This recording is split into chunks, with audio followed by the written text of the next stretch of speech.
Okay, so been asked here a couple of times how come we haven't done any kind of upgrades or updates, on our garden here. So I thought I'd come out here. It's a little warm. We're looking at 97 degrees again today, so not getting too much done midday. It's a little too hot, but we got here our chicote squash, chuchu in Portuguese.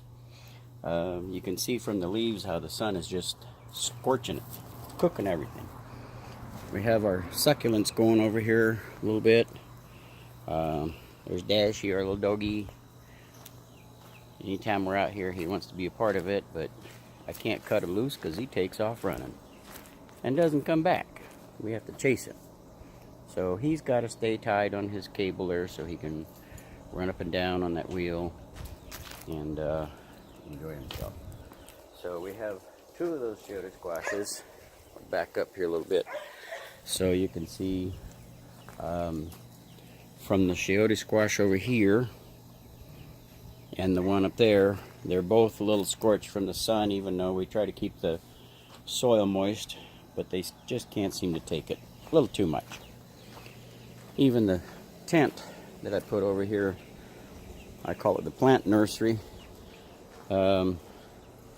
it can't take it. It's ripping up also.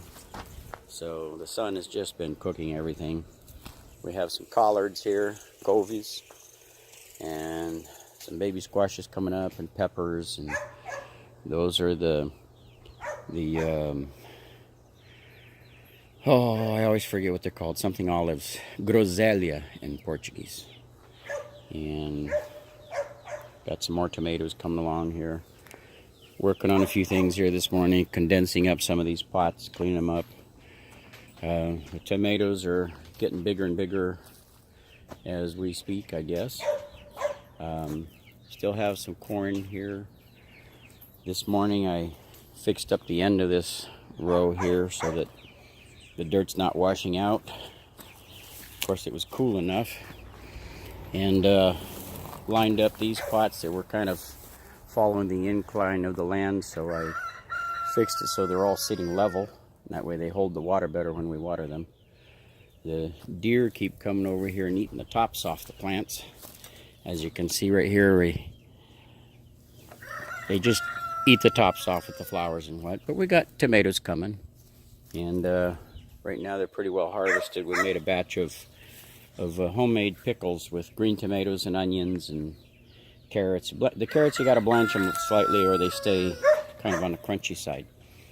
But it's pretty good. So here's some tomatoes coming along. You can see them here. Growing along. The corn, little baby corns on here. They should be just about ready to pick. I don't think they're going to get much bigger in this heat. And got all these tomatoes coming along here in these pots. Then we got a bed over here that, unless I put some kind of a shade over it, I don't know how it's going to do. We got some peppers and some collards going. They're just all wilting. Deer came and ate all the pomegranates off the tree again. So I don't know what we're going to get with that. I was looking at it yesterday. Even though I have Irish Spring soap hanging on, just hanging in there in these little jugs to keep the water off of them, but the deer came and ate it anyway. So I have one little lonely fruit here growing. They ate everything else off it. Disappointment. They did that last year too. Previous year we had probably about 200 fruit on that little bush. And I still have my stack of pallets here that was supposed to be a raised bed. Have not gotten to it. Have not cleaned up these pots here. Supposed to get to that. But yesterday I pulled up all the corn stalks out of here and started turning this. And even though I had turned it previously before making the garden bed, it's still hard to work with. Really hard to work with, especially out here in the sun. But I wanted to show you if I can adjust this here and get the camera to sit on its own. And let's see what we can do here. Pardon the shaking around. If this will stay put here for a second, and I can show you here I talked about using a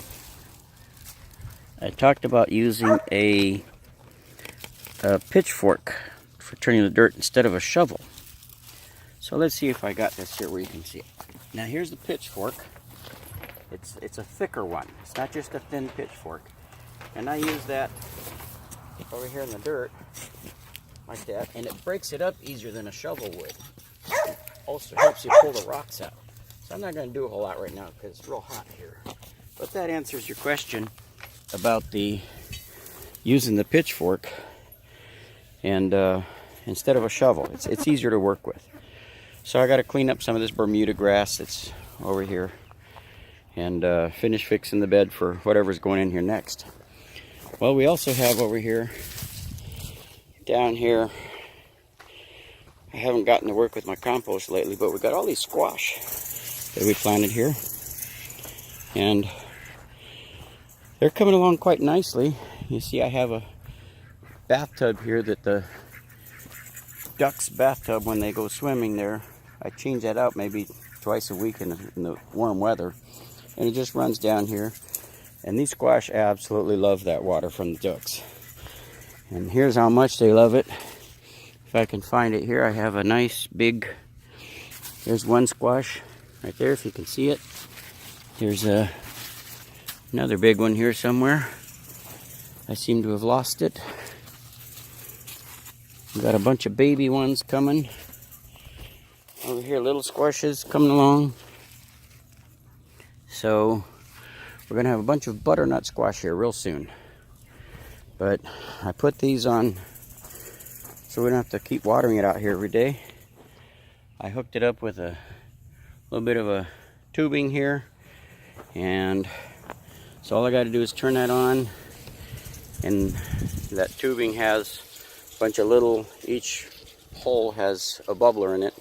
And allows the water to keep the squash warm or wet. And here's a bunch of baby ones ready to go. I have to put on that hillside and get those going also. The mobile chicken coop was intended to be able to move it around the yard, so the chickens always had, whoever was in there had fresh scratchings. It needs to get rebuilt. We did a dumb thing and put one of the goats in there a while back, and the goat just tore it up and destroyed it. But here I'm processing some of the dirt from previous plantings in pots. That has to go, probably some of it will go in the compost to speed up the process. The chickens are all hiding from the heat right now. Everybody's piled up in the shade. Just a little too hot. There's Augie. Augie, say hi. Augie, sit. Sit. Augie, sit.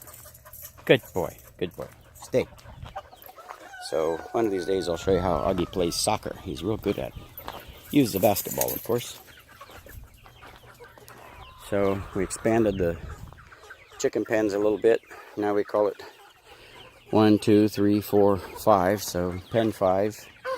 Those are about ready to go to the market. They're getting pretty big already. Some of these have nice black feet on them and black eyes. Others are very colorful. Those are all going to market. These are almost big enough. There's our oldest rooster. He's got some big, mean, long spurs on him. But these aren't big enough. These are all hatched from our incubators.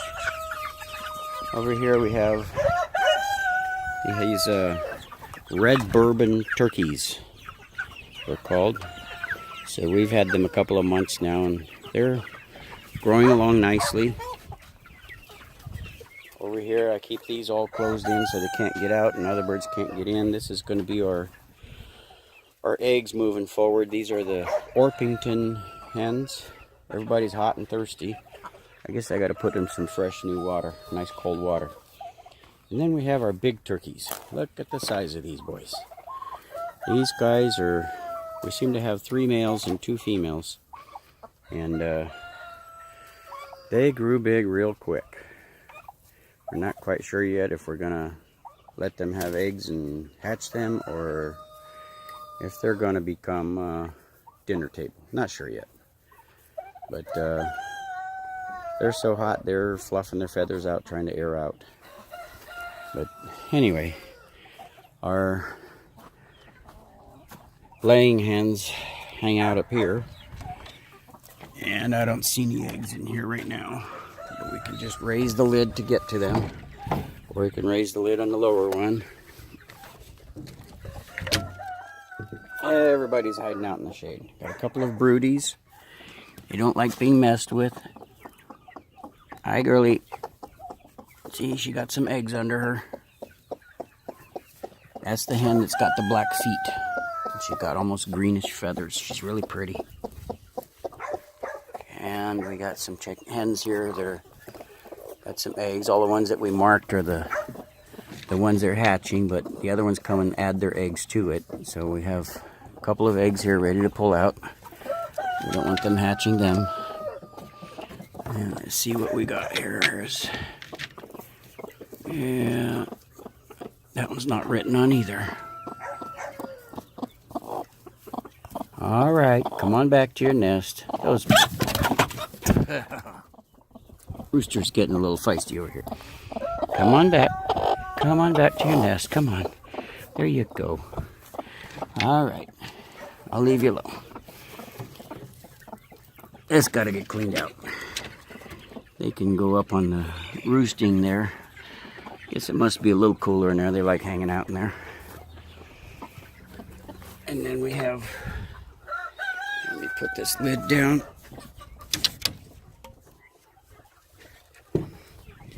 Then we have over here, I've been doing some cleaning out here. I put a old part plastic from a swimming pool over the top to make shade, but the wind keeps knocking it down. So this gives us access here also. These are our Isa Browns, and they just started laying eggs, little itty bitty eggs, really cute. So you can see everything out here is hot and dry, calling for some more 97 degrees all week, and it gets to be a little too much. And there's all our cactuses. You can see they got lots and lots of prickly pears, I guess we call them. They're across the top there, just about ready to start getting ripe.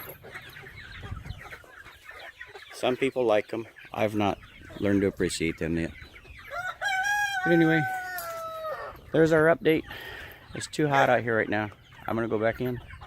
So until next time, talk to you later.